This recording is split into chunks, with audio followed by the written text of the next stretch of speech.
Welcome to my introductory tutorial for solving the Face-Turning Octahedron, or FTO for short. This is the first video in a series meant to supplement my solution document, which you can find a link to in the description of this video. It is aimed at first-time solvers who want to learn my speed method more easily and within a shorter amount of time. This method currently has achieved the fastest and most consistent solve times of any other currently known method, and being mostly intuitive is relatively simpler to learn as well. Now for some preface. This puzzle is a face-turning octahedron, and therefore scrambles by twisting the faces of the puzzle, like this.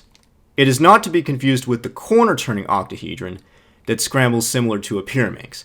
This method does not apply to that puzzle. Be sure you have the one that you see here. The other point to mention is with color schemes. The Lan is the most common brand of FTO, which I have in my hands here, and has the color scheme that looks like this. Now, I personally do not use this color scheme for my puzzles, but for the sake of consistency to most viewers, this is what I will be using for this video. Before beginning, you should already have some basic experience with solving the Rubik's Cube and other related twisty puzzles, and be familiar with the universal concepts from them. Such puzzles are solved by completing groups of whole pieces, rather than by individual colors or sides, and by using algorithms to make progress in later steps, which preserve what has already been completed. But if you're watching this video in the first place, you probably already knew that. The FTO is no different, but there are also some additional properties with this particular puzzle to be aware of. First, the 8 total colors on the puzzle are actually divided into 2 groups of 4 at all times. Given a scramble, if you consider any set of 4 faces which are not directly adjacent and not directly opposite of each other, you will only find 4 different colors existing on those faces. For example, on these 4 faces, you will only find white, orange, red, and gray. And on the other 4 faces, you will only find blue, purple, green, and yellow. I will spare the details here, but my solution document demonstrates why the property exists on the puzzle. As a consequence, this actually makes finding pieces during the solve easier, as you will only have to search 4 sides of the puzzle at a time, rather than all 8. Secondly, this will enforce the pieces on the puzzle to scramble in a partially restricted way, which directly motivates the approaches used in the solution method.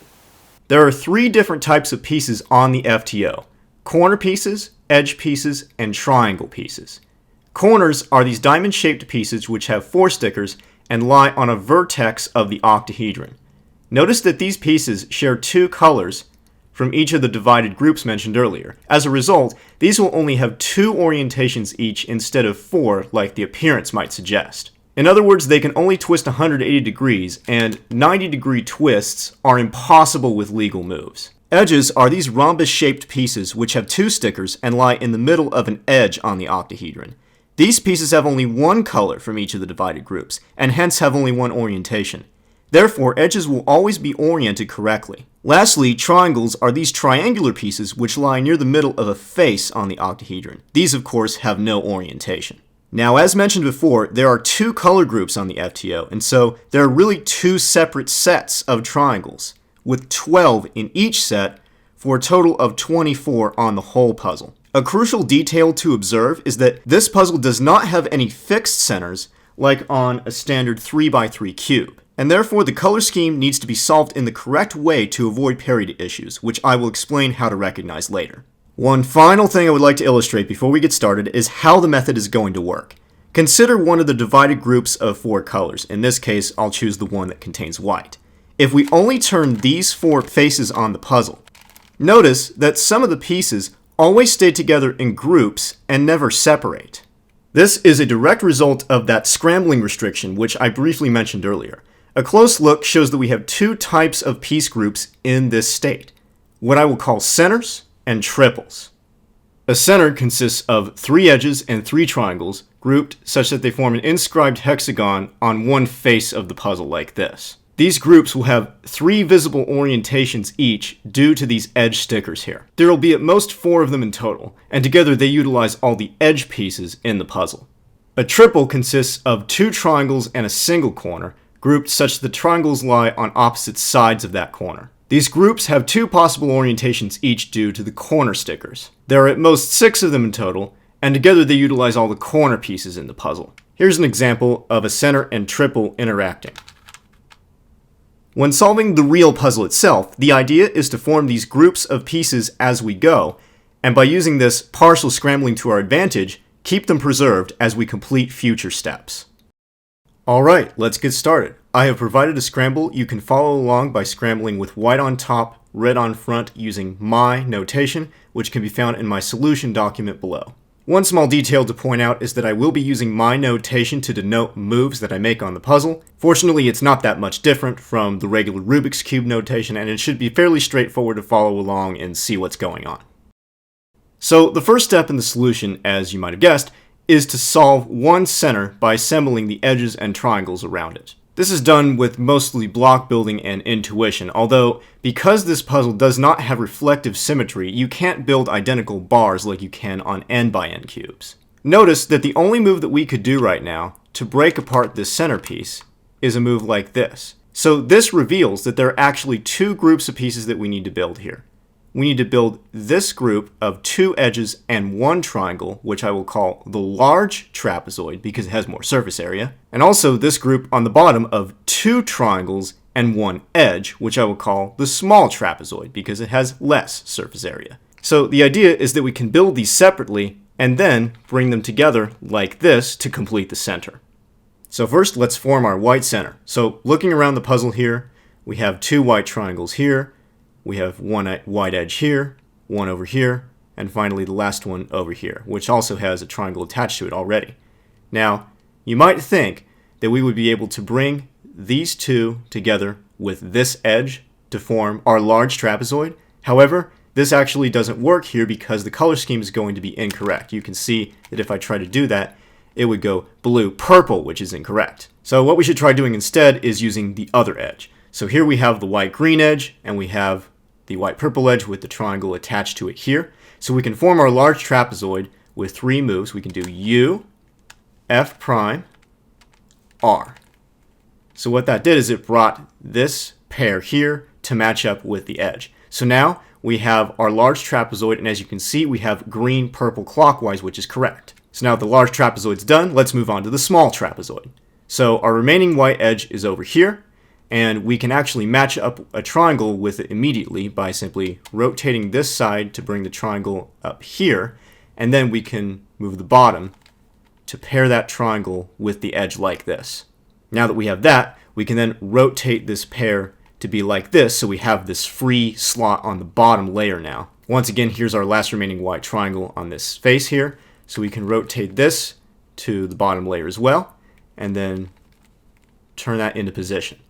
So now we have our small trapezoid completed and our large trapezoid completed. So to match them up, we can simply rotate this front face like this and bring up the small trapezoid like that. And this is our white center. So now, as you can see, we do have blue, green, purple clockwise, so the color scheme is correct. And we're done with step one. Now let's say that you do accidentally solve the color scheme incorrectly on this first center. It can happen sometimes. In that situation, what we can do is we can match one of the small trapezoids to a different edge piece to fix the problem. So for example, this small trapezoid is next to this green edge piece. What we actually want to do is match it with the purple edge piece instead. So we can do R, U, R prime, and now this matches with the purple edge piece, and now this color scheme is correct. And then from here, we can finish forming the center as normally. Step 2 is the first two triples. Now that we've completed one center, we want to extend that further by completing two triples adjacent to it, and this will form a very large block of solved pieces. It also achieves having one layer nearly completed minus a single triple in the back. When completing this step, the puzzle is held so that the block that we're trying to build over here is in our left hand, and we complete the triples on the bottom like this. Ultimately, when we're done with this step, it'll leave us with the top layer and the right layer free to turn. Now to start forming our first two triples, what we need to do is rotate the puzzle so that we're holding that center that we just completed with our left hand, and it's in the back left layer like this. So this corner is directly towards us. The first white corner that I see is this one right here, and we have a purple sticker over here, so we're going to be looking for a purple triangle in the middle slice layer, and we actually already see one. It's right here. So if we want to match up this corner with this triangle, we just do an R prime like this, and now we have matched these up. Next, we're going to want to move this pair that we just matched to the right layer so that it stays preserved, and we can just do that with a U prime like this. So now that this is in the right-hand layer, we can do as many R turns as we want, and it won't break it up. So now let's look at that same corner piece again. The other sticker that we have is blue, so we're going to be looking for now a blue triangle that's in the middle slice layer. And actually, we already have one right here. So if we want to match up the corner with the triangle, we do an R prime once again, and now we have our first triple formed. Now we're going to want to match it up with our center. Now the important thing to remember here is that the center has orientation, and so this triple has to go in the right position next to it. So in this case, this triple is blue and purple. So looking at the white center, our blue and purple edge is this slot. So we're going to have to do this twist first to bring that slot down to the front face here. And now we can rotate the triple into position to match it up like that. So now with one triple done, we're going to do one more, and that'll complete the first two. So this time I see this white corner piece over here, and we're going to want to match it up with its two triangles. What we can do first is bring it into the right layer with either a U or a U prime. In this case, I'll do a U prime, so it's towards us like this. And now we're going to want to match it up with a triangle. Now, as always for these, it doesn't matter which triangle you match it up with first. In this case, I'll pick purple. So we want to find a purple triangle in the middle slice layer. Now here you can see that we don't have any, so our purple triangle that we do see, however, is right here. So if we want to match up this purple triangle with the corner, we first need to put it into the middle slice layer so that we can then match it up. So I'll move the corner out of the way, moving it to the bottom over here, so that we can then bring the purple triangle into the middle slice layer with a U move. Now it's here. And remember, our corner piece is over here. So to match them up, we can do an R prime, which brings the corner into the back, and you can see that we now have matched up the triangle with the corner. And to preserve the pair, we simply do a U move to bring this onto the right face. So now we simply need to match up the last remaining triangle with this corner, which is going to be green. And we see a green triangle over here, so let's just go with that one. Now we're sort of in the same situation as before. We need to first bring this green triangle into the middle slice layer. And in order to do that, what we can do here is move the corner down to the bottom to bring it out of the way. And now we have a green triangle. And in this case, I'll actually bring this one into the middle slice layer with a U move. So now it's here. And then to match up with our corner over here, we can do R. And now we have formed our second triple. Now to insert this one, we can see that our green-purple slot next to the center is here. And in this case, in order to be able to match it up, we will actually need to do a U move because the purple is on the right-hand side here, which is going to match with this one. So now we can do U, and now that triple is in place, and we've completed our first two triples.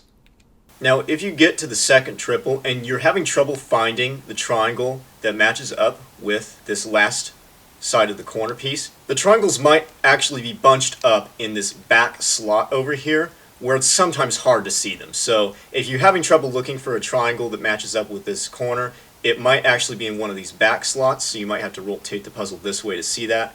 And then from here we could actually finish up the pairing.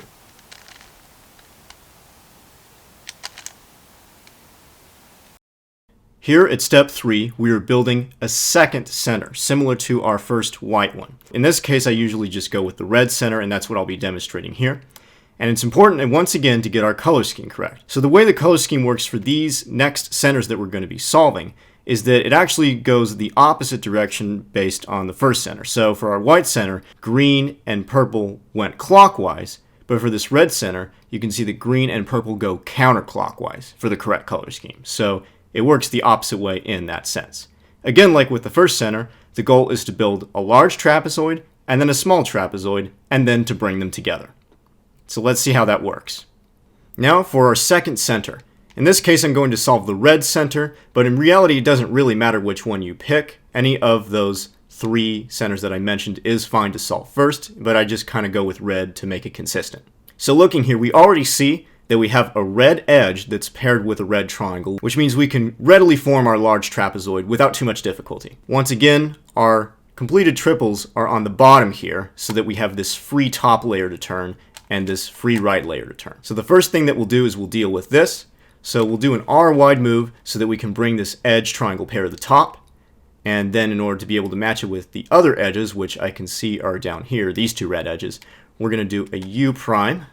And that puts this pair completely in the right layer. So now we're ready to pair it up. Now remember, we have to get our color scheme right here. So if we do an R wide move, we have two options. We have the red purple edge and we have the red yellow edge. If we were to do it with red purple, you would see that this would actually be green purple, which is actually incorrect. Remember, when we're doing these other centers, the order is opposite. We actually want to match it with the red yellow edge, which is the only other option really. So we can do an R prime to bring it down, and that forms this large trapezoid here. Now that it's completed, we can then do a U move to put this large trapezoid within the middle slice layer. That way it won't get affected with any R moves. Now we'll do an R wide prime. In this case, there weren't any red pieces on this side, so we don't care about that. So we'll do an R wide prime, and now we want to finish off the rest of the center by completing the small trapezoid. Now we have our edge here, we have our two red triangles here. So the first thing we want to do is bring this red edge to the top, so we can do that. And then that triangle that we had just moved out of the way was right here, right? So if we bring the red purple edge to the top and then do a U move, when we bring this back down, it'll bring that triangle in to match with that edge. Now our last remaining red triangle is right here, and so to match it up on the other side, we can do U and then R to bring it up. And there is our small trapezoid completed. Finally, to complete the center, we can do U, R prime to bring it down here. Now you don't want to forget, these centers, they have orientation, so we want to make sure that's correct. So we'll do R wide to bring it to the top for orienting. And now the yellow face is going to end up on this right-hand side when we're done with the puzzle. So that means the red-yellow edge needs to be twisted so that it's on the right-hand side. So we did a U move there to fix that. And now the red center truly is completed. Now for step 4, we complete the last two remaining centers. So those in this case are going to be the gray center and the orange center. The process is again very similar. We build a large trapezoid and then a small trapezoid. In this case we'll do it on gray. But keep in mind that because we have that red center in the back, we want to make sure to keep it preserved, and so more care needs to be taken to prevent mistakes on this step. This is also the first part of the solution where we'll really encounter different cases, and I'll show you how to deal with each of those cases as we go. Now to start off with the last two centers, we first want to move our center that we just completed, the second one, to the back with a wide R move because we don't have to worry about it anymore. And we're now focusing on these two. Now as before, gray is going to be on the front face and orange is going to be on the U face. As you can see here, we don't have any gray edges on this front face yet, so we want to bring one into it. So the way we can do that is an R wide move here. And that allows us to do an R prime move so that we can bring an edge in. And then we can do U or U prime, it doesn't matter. So I'll do U prime, then R again. Then we can bring it back down to see what we have now.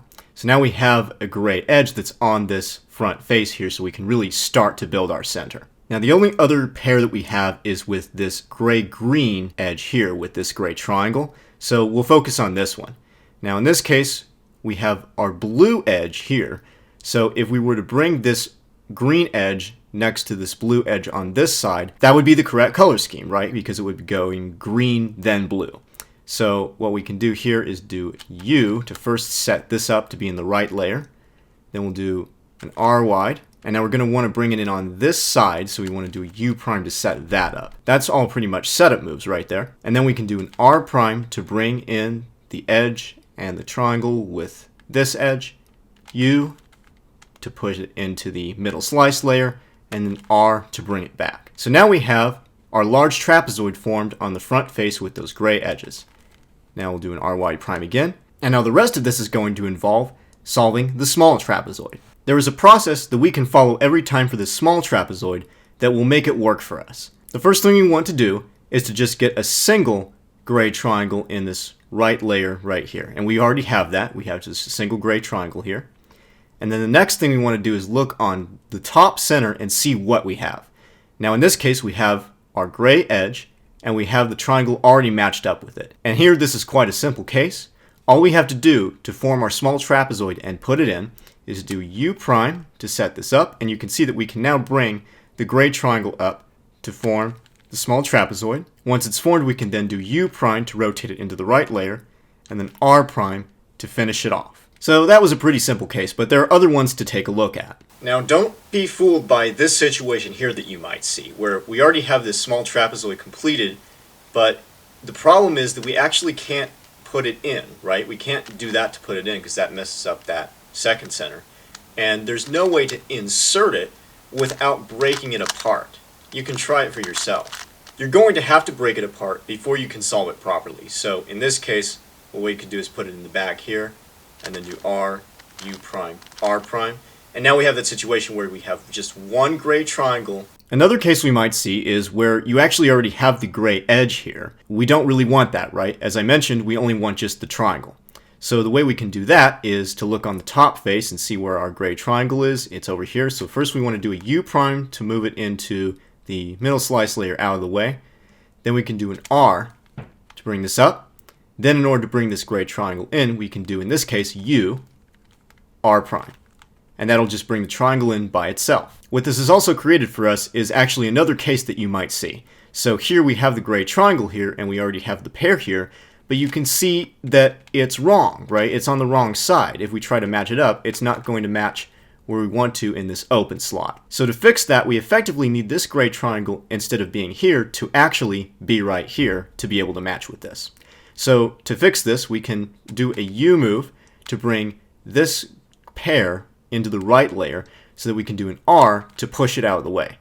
Now we have this free top layer that we can rotate, and now we can rotate that gray triangle to be in that correct position that we wanted it to be in. Then an R prime to return it. And now that the gray triangle is down here, we can then match it up with this pair, form our small trapezoid, and insert it. One final case you might see for this is where you have the triangle not paired with the edge, and it is instead opposite of it. Now for this situation, there's a fairly simple fix. Notice that the gray triangle that's on the front here is right here.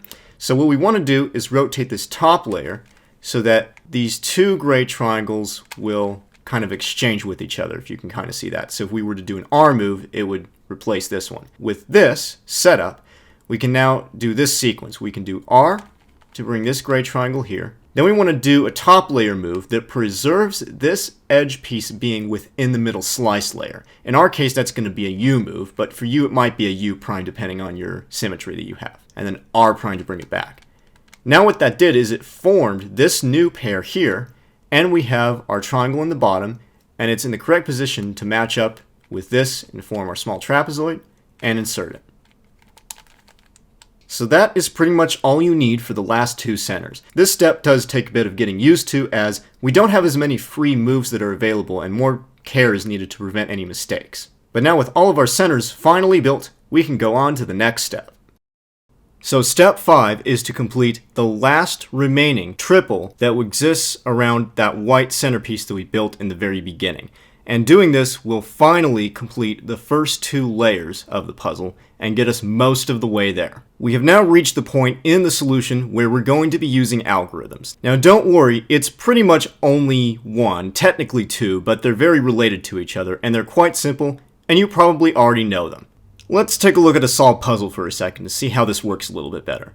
The flipping algorithms will affect these three triples around this top layer right here. The first algorithm, which I call the sledge, is pretty much what it sounds like. It looks like this. In my notation, that's R prime, L, R, L prime.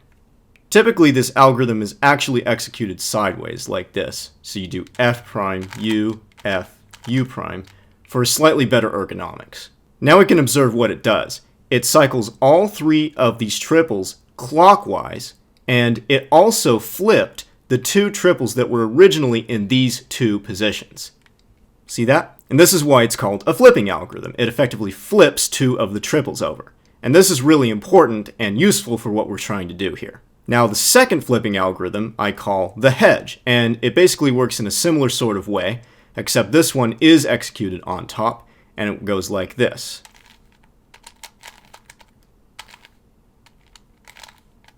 And the finger trick usually looks like this. It works in a very similar way. The only difference with this algorithm is that it cycles the three triples counterclockwise, but it still flipped the two triples that were in that right layer. as you can see. So here's a quick demonstration for that last bottom triple to see how this really works. So here's our corner piece, and we want to form that triple. Now it works the same way with the first two triples. We can turn this top layer here until we match the corner piece with one of these bottom triangles to form this. Now the idea is we want to look around and see if we have the other triangle that needs to match with this corner in the bottom layer or whether it's in the top layer. In this case we have one in each layer, but it doesn't really matter. We'll just stick to the one in the bottom layer, and we want to keep this in the bottom layer because we're about to match it with this one. To do that, we want to hold the puzzle like this so that we flip these two triples.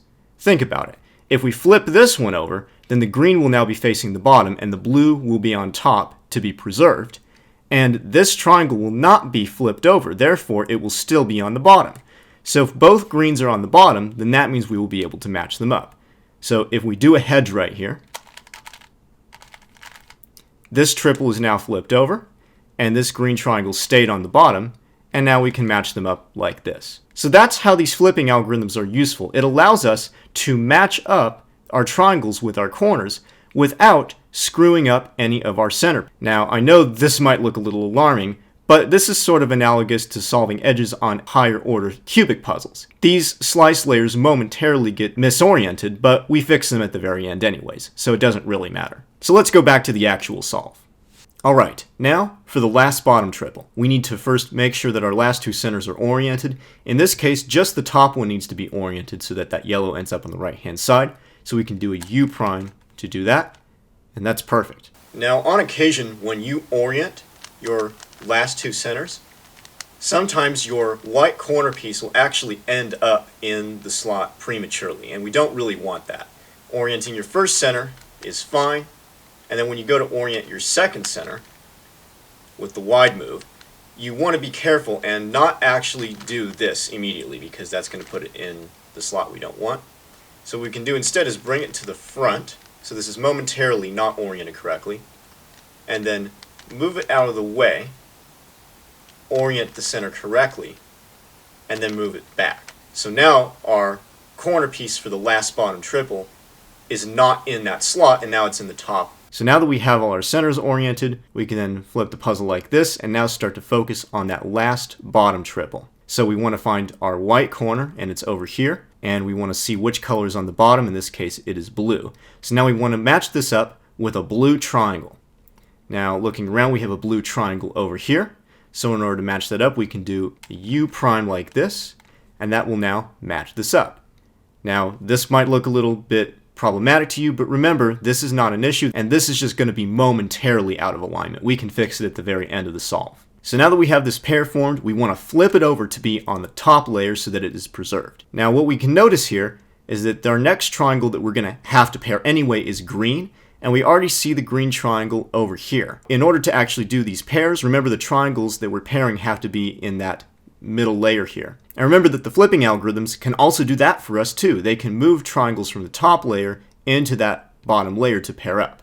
So we really want to flip both this triple and this triple at the same time to bring both of these greens to the bottom. In this case, we want to do the flip, and we'll do a hedge here, so that's R, B prime, R prime, B. And now that we have flipped that over, the pair that we just formed is on top and it's preserved.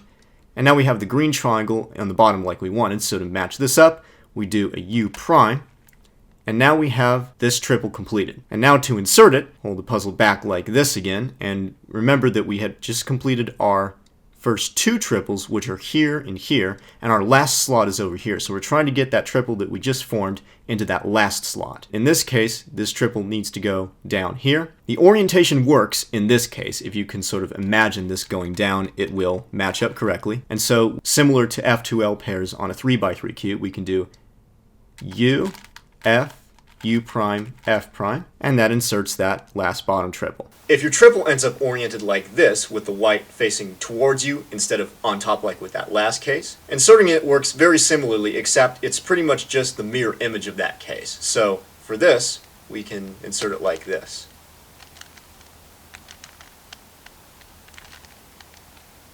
Finally, to really finish it off, we can twist that bottom layer, and now the first two layers of the puzzle have been solved. Now we have finally reached the last and also the most challenging step, the last 3 triples. I have left these blank here, but these are the 3 sets of pieces that we are going to be solving in this final step. Just like with building the last bottom triple, our goal is to form all 3 triples and then place them correctly. However, we have to do it without breaking up anything we've already solved, and we effectively have to form all of the triples at the same time. Fortunately, the process is still very similar. We're going to be using those flipping algorithms to form new pairs and also to preserve ones that we create. Now, let's finish it off with our last 3 triples. Looking at our top layer here, we already have one of our triples actually completed. In reality, it's the pair that we're focusing on, but we have this green, triangle, and corner that have already been matched up and are on the top layer. Great.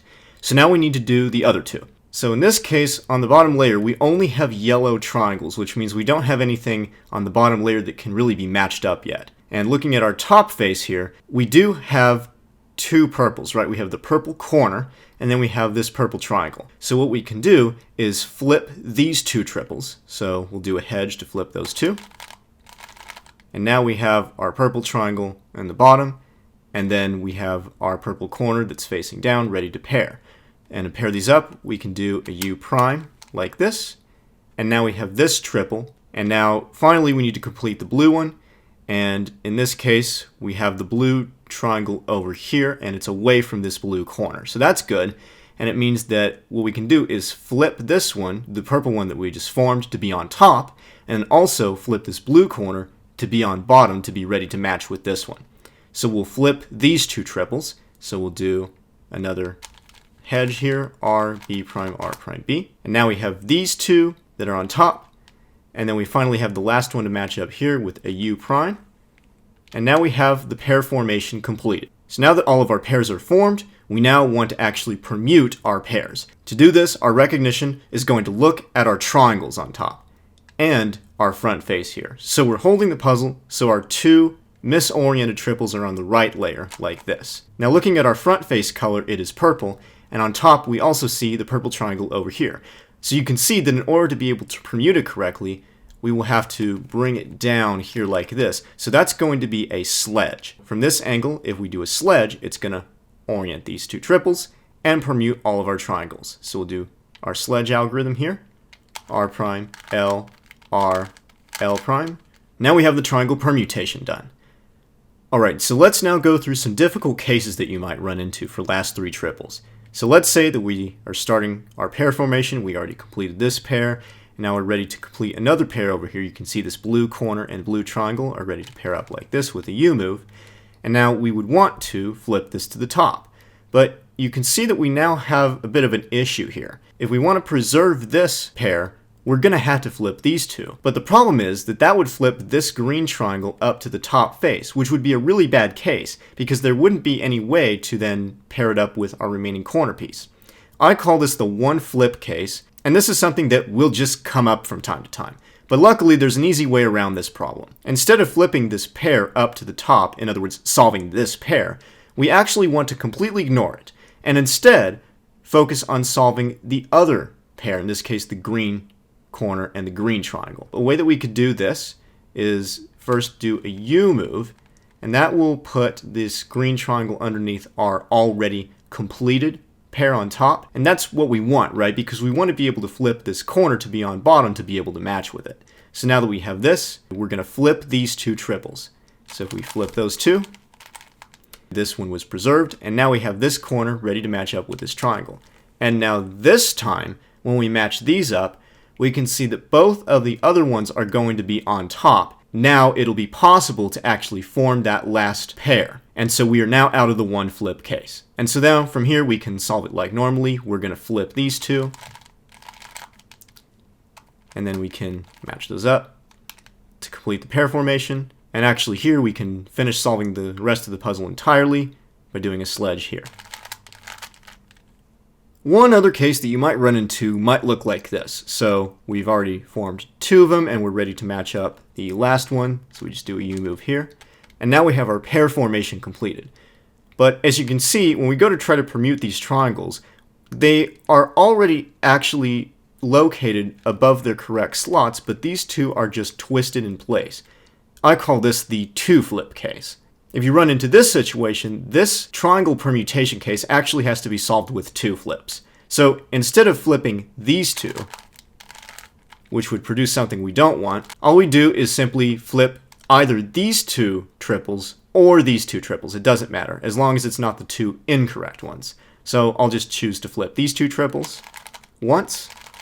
And now what this gives us is a case that can now be solved with a single flip. So in this case, this green has to go down here. So we'll do a sledge. And now we simply have the corner permutation left. So now the last step is finally to fix these remaining corner pieces. Now that we're at corner permutation, we've now reached the final algorithm that we need to use here. And that is the corner cycling algorithm. And there are 2 of these, but they're inverses of each other. The way that we execute these algorithms is to hold the puzzle so that our last layer, or top layer, is on the right hand side here, and the corners look like this. For this particular case, this algorithm is going to cycle these 3 corners clockwise, and it is notated like this.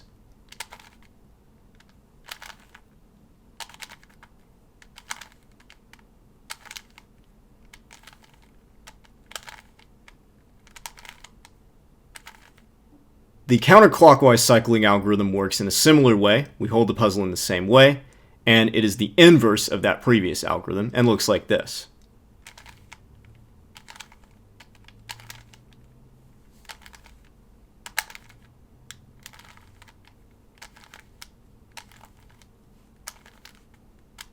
So those are the only 2 remaining algorithms that we need to finish off the puzzle. So let's give it a try. So first we'll turn the puzzle this way, and then we can fix our top layer like that. So in that case, we did a clockwise, we did an R move there. So that means we have the anti-clockwise corner permutation, and so that algorithm is going to start with a clockwise turn. Holding the puzzle like this, we're going to execute our algorithm.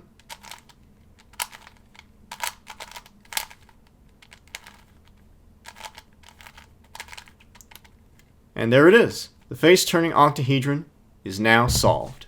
To conclude this last step here, the last 3 triples really take the most practice and the most getting used to before you become familiar with exactly how it works and how the flips affect your corners and your triangles and how they can help you pair them up to complete pair formation. The more practice you get with this, the more familiar it will be and the easier it will become. So that pretty much concludes my tutorial. If you guys have any questions at all whatsoever on anything, please leave them in the comments below. I'm more than happy to answer them.